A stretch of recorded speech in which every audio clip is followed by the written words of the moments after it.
Hello and welcome to Creating a Human Rights Culture, which aims to promote a lived awareness of the interdependency and indivisibility of human rights principles in our minds, hearts, and bodies, that is, dragged into our everyday lives. What, after all, is freedom of speech to a person who is homeless and lives in a world at war? Therefore, it is dedicated ultimately to the application of the Human Rights Triptych, which in brief consists of the Universal Declaration of Human Rights at its center, the conventions, that is, international treaties on the right, and implementation measures on the left.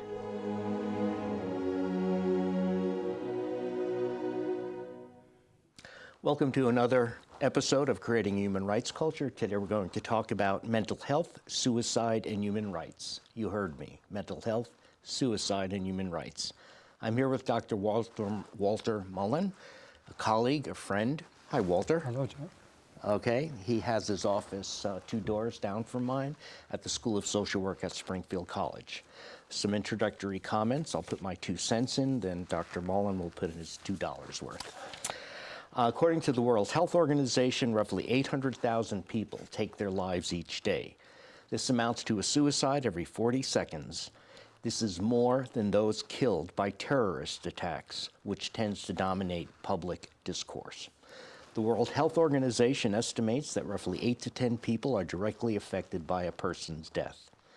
Let's recall the Universal Declaration of Human Rights, which asserts in Article 3 the right to life, liberty, and security of person, and Article 25, which says, everyone has a right to an adequate standard of living for himself or herself. Eleanor Roosevelt wanted non-sexist language, but this was 1948, and his family, including medical care and necessary social services.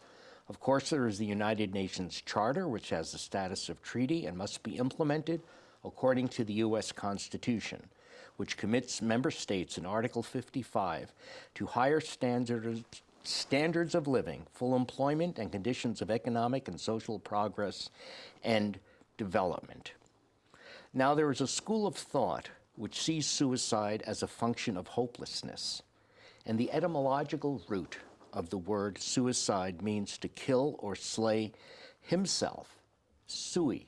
This is the third-person reflexive pronoun, not oneself, suggesting that suicide, which is mental illness, in its most egregious form, may represent a perceived failure in the eyes of significant others.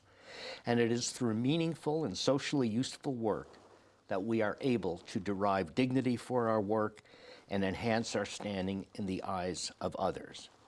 There is also a document, the UN Protection of Persons with Mental Illness and the Improvement of Mental Health Care, which realizes the importance of this issue and devotes itself entirely to the situation of those that have a mental disability. Now, I recall reading in the New York Times a longitudinal study which matched death certificates with those who were talked out of killing themselves by police, significant others, and even strangers. And it found roughly that 4% had completed the act. That's 4% too many, of course, yet this strongly suggests that intervention does work. Okay, end of the 2 cents. So here is Dr. Walter Mullin. And Walter, could you first tell me a little bit how you got into this? What do you do? And then I have some questions that I'd like to ask you. Sure, great, Joe. So thank you very much for inviting me to do Pleasure this. to have you. And so some of what I'd like to talk with you about will build on the points that you just made in your opening statement. So, and what I'd want to begin myself with, first of all, is a message of hope, because hope is essential to living a full life. And hopelessness is, as you said, one of the main characteristics of suicide. So my experience is for 35 years, I worked as a clinical social worker at a local hospital in an outpatient behavioral health unit and in the emergency room and in a private practice. And a lot of my focus in that work has been working with people who have a depression or people who have thought of killing themselves. And and my real dedication to doing this work comes from an experience that I had with one client. And I'd like to just mention him to you because it will highlight some of the points that I'd like to make. And so for the purposes of our discussion, I'm going to call him Juan. And Juan was a 24-year-old Puerto Rican male who was living in a nearby town here. And he was a single male, and he was involved in a homosexual relationship. And he was quite ashamed of the relationship and quite ashamed of that part of his life, which he kept sort of hidden from his extended family. And so I saw him in my practice, in my psychotherapy practice there. And I came to about a Christmas time, and at Christmas time I was going to be gone for a few days. And during that time, his family was going to have visitors from Puerto Rico that were going to visit him. And his extended family was asking if relatives could stay with him, and he didn't want the relatives staying with him for fear that they would discover something about his life. Yeah. And so during that time, when I came back from my Christmas vacation, I had a notice that he had killed himself.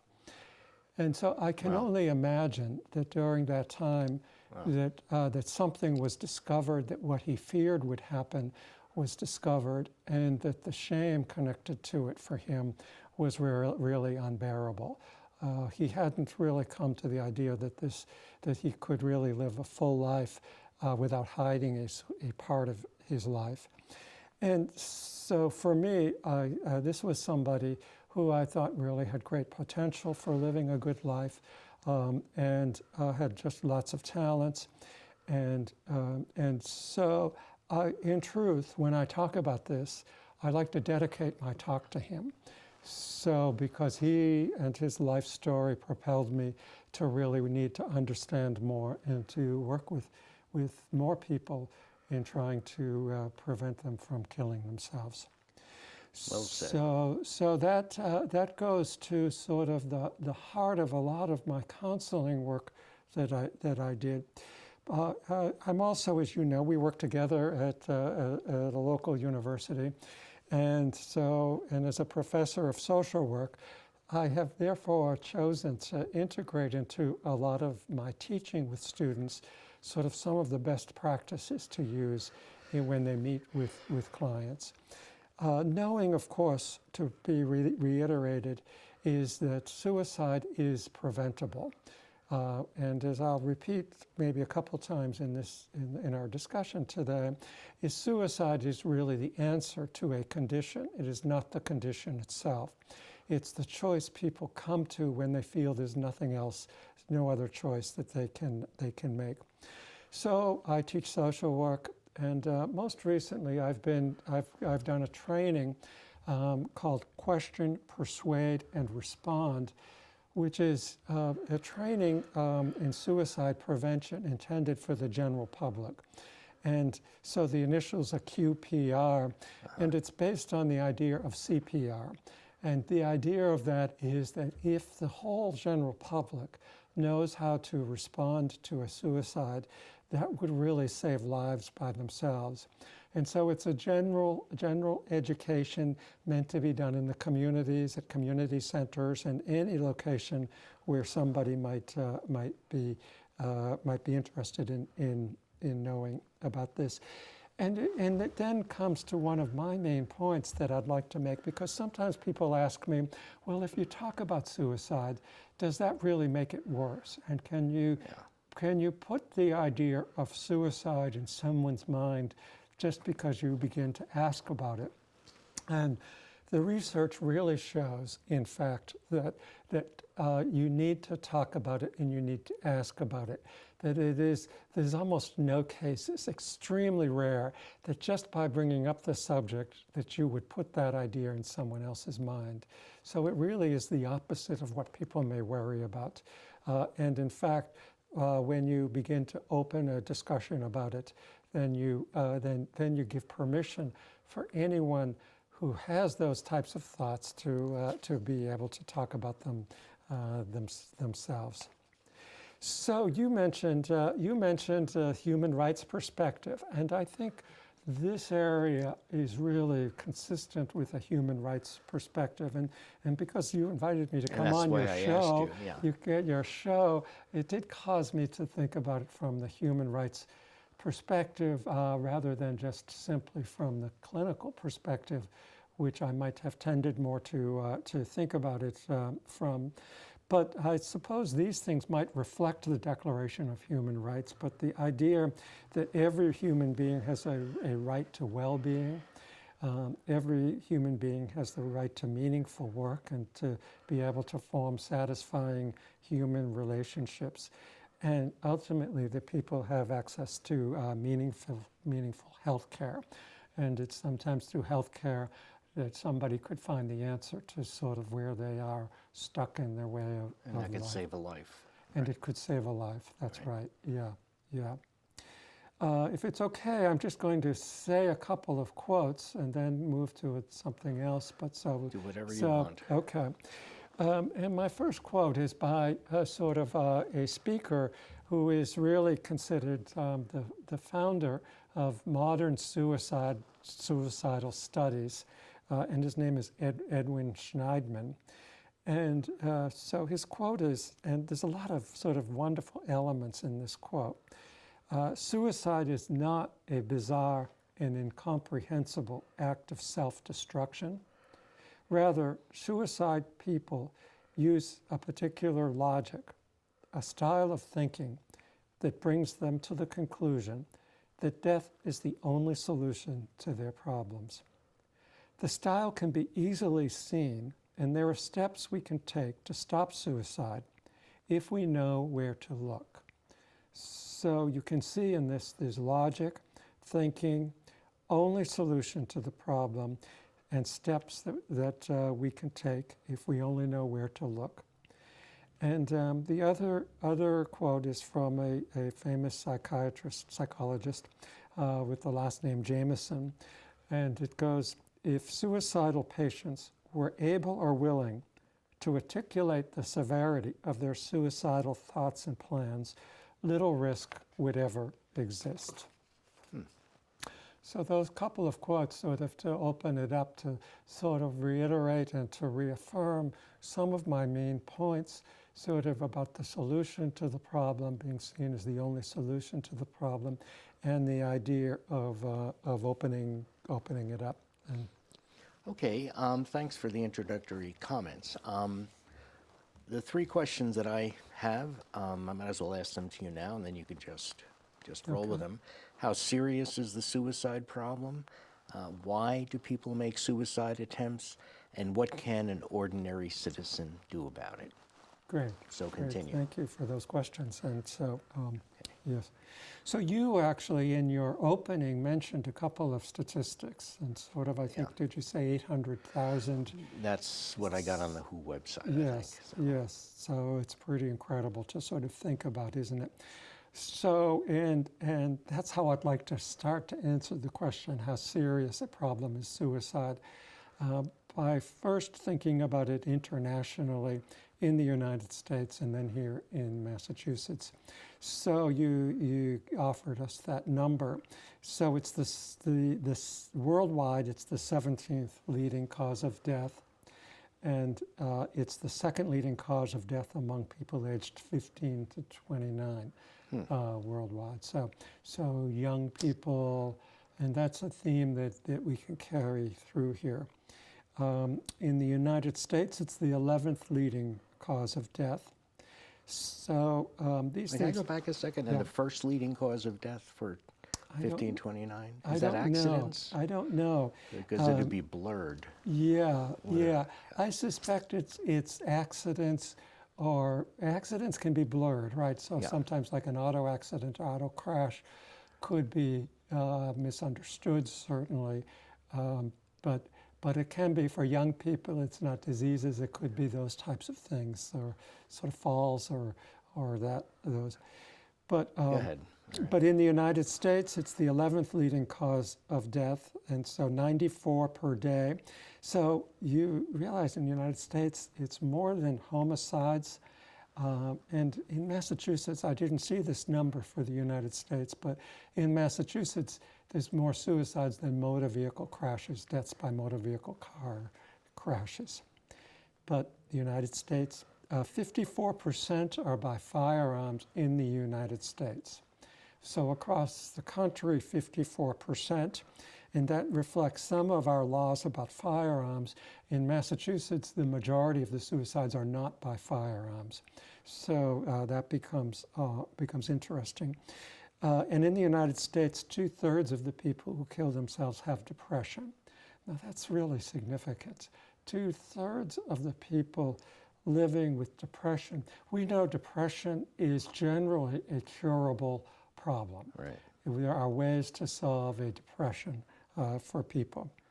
So some of our most recent statistics, I know I'm just giving a lot of numbers here, but just to make the point of the numbers, in Massachusetts in 2014 was 608. So we think, wow, 608 people in our own state died by suicide. And that's a lot of people, right? Yeah. It's a lower. Now, Massachusetts has a lower rate than the rest of the country. And I think that it's true in Massachusetts that there are significant efforts to work with people that have suicide. Certainly in Massachusetts, we have more access to behavioral health or psychiatric care. In the Department of Public Health in Massachusetts, there's a suicide prevention initiatives that are really well supported, and they do really wonderful work, and they do lots of education around suicide prevention and support programs that work to prevent suicide. And so in Massachusetts, the Samaritans are the United Way of Tri-County. So the Samaritans have in Massachusetts a hotline in which you can call in if you're feeling suicidal. And at the end of the show, we'll put it on. We'll put on some numbers right at the end of the show. So that's really important, and you were great to sort of remind me about that. But so 140,000 crisis phone calls in 2015. So hard to know if all of them were really because of suicide, but 140,000 people took advantage of their crisis hotline to make a telephone call there. Why do people commit suicide was one of your questions. Yeah. Well, there's lots of reasons. The symptoms of mental illness, sort of as we mentioned, certainly are there. But to get relief from such things as feeling ashamed or guilty, burden to others, feeling like a victim, or rejection. And then, of course, life factors. When you lose someone to death, when you're aging, when you feel alone. And drugs and alcohol also play a big part in it. And we know that unemployment and money problems also play a big part of it. Now, so what is the psychology of suicide? I would say I'm going to go back to sort of refer to Schneidman, who says that there are 3 factors that lead to suicide. The first is the level of stress that somebody's experiencing. The second is the level of emotional upset and just sort of the disturbance, the emotional aspect of it. And the third is something he called pain, that the emotions are painful. And he claimed that when all 3 of those are really at the highest peak, that somebody is likely to kill themselves. So for people that work with suicide, bringing one of those down changes that dynamic of stress, upset, and pain, emotional pain. The most famous, the most current, the most significant writer these days is a man named Thomas Joyner. And he's written that there are 3 things that really matter mostly. You have to want to kill yourself. you have a desire for suicide. You're perceived as burdensome by others. And there's a feeling of social isolation. Now, very interesting. He believes people practice. They start low, and they begin with a little bit of dangerous activity, and then they accustom themselves to the idea of a little risk and a little more risk and a little more risk. And that's pretty significant for anyone who would, if you notice people taking increasingly more serious risks. Interesting. So what can the general public do? So if I go back to my question, persuade, and refer, is that we remember that most people have ambivalence about killing themselves. And so it's important to ask. And it's important to ask people sensitively. So you don't say something like, well, what are you going to do, kill yourself? You might say, what have you been thinking about now? Have you had thoughts of wanting to die? Have you had thoughts of wanting to kill yourself?